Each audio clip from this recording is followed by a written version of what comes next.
Dad, what's wrong with the telly?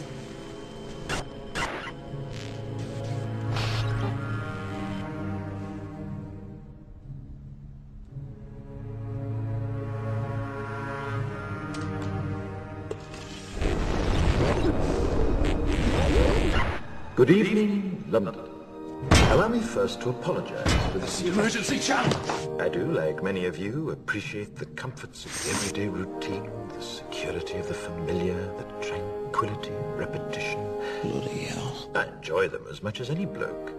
But in the spirit of commemoration, whereby those important events of the past, usually associated with someone's death or the end of some awful bloody struggle, are celebrated with a nice holiday, I thought we could mark this November the 5th, a day that is sadly no longer remembered, by taking some time out of our daily lives to sit down and have a little chat. There are, of course, those who do not want us to speak. Just let me think. I suspect even now, orders are being shouted into telephones, and men with guns will soon be on their way. It's Chancellor Sutler.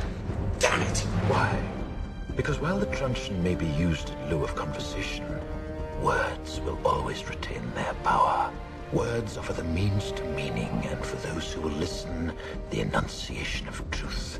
And the truth is, there is something terribly wrong with this country, isn't there? You designed it, sir. You wanted it foolproof. You told me every television in London. Cruelty and injustice, intolerance and oppression. And where once you had the freedom to object, to think and speak as you saw fit, you now have censors and systems of surveillance coercing your conformity and soliciting your submission. We need cameras. How did this happen? Who's to blame? Well, certainly there are those who are more responsible than others, and they will be held accountable. But again, truth be told, if you're looking for the guilty, you need only look into a mirror. I know why you did it. I know you were afraid. Who wouldn't be? War, terror, disease. There were a myriad of problems which conspired to... Fear got the best of you, and in your panic you turned to the now High Chancellor Adam Sutler. He promised you order, he promised you peace, and all he demanded in return was your silent, obedient consent. Inspector, you're almost through. Last night, I sought to end that silence. Last night, I destroyed the Old Bailey to remind this country of what it has forgotten. More than 400 years ago, a great citizen wished to embed the 5th of November forever in our memory. His hope was to remind the world that fairness, justice, and freedom are more than words. They are perspectives.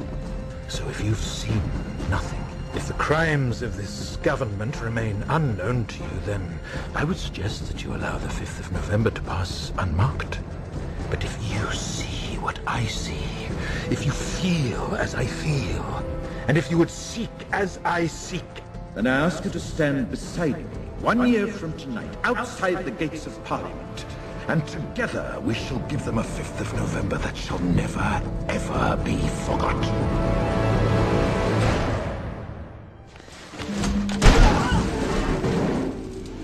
Kerosene fog. He's using our smoke machines. Cover the exits. No one gets out. The rest of you follow me.